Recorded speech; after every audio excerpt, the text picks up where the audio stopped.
नमस्कार, मी डॉक्टर कविता राणे. बुलेटिनमध्ये आपल्या सर्वांचं स्वागत.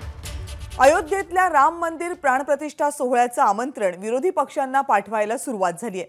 काँग्रेसच्या माजी अध्यक्ष सोनिया गांधी आणि विद्यमान काँग्रेसचे अध्यक्ष मल्लिकार्जुन खरगे यांना या सोहळ्याचं आमंत्रण देण्यात आले.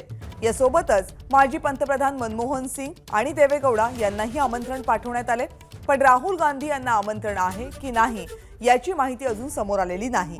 माजी राष्ट्रपती प्रतिभाताई पाटील यांनाही निमंत्रण देण्यात आले, पण ठाकरे गटाचे पक्षप्रमुख संजय राऊत यांना अद्याप निमंत्रण देण्यात आलेलं नाही.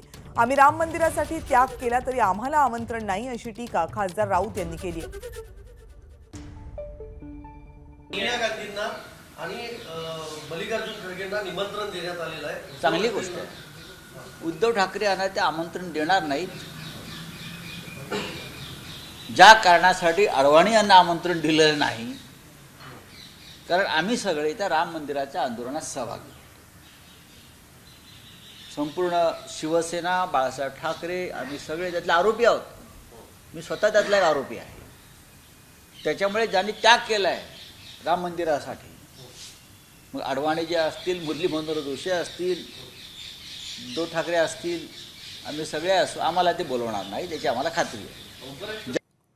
तर ठाकरे गटाचे पक्षप्रमुख उद्धव ठाकरे यांना आमंत्रण देण्यात आलेलं नाही, असं संजय राऊत यांनी म्हटलं. कुणाकुणाला निमंत्रण देण्यात आलेलं आहे? काँग्रेसच्या माजी अध्यक्ष सोनिया गांधी, काँग्रेसचे अध्यक्ष मल्लिकार्जुन खरगे, माजी पंतप्रधान मनमोहन सिंग,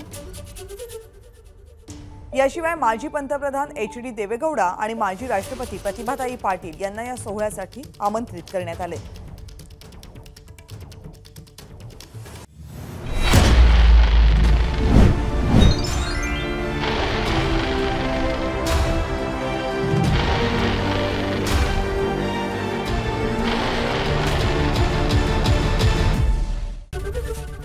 ABP माझा, उघडा डोळे बघा नीट.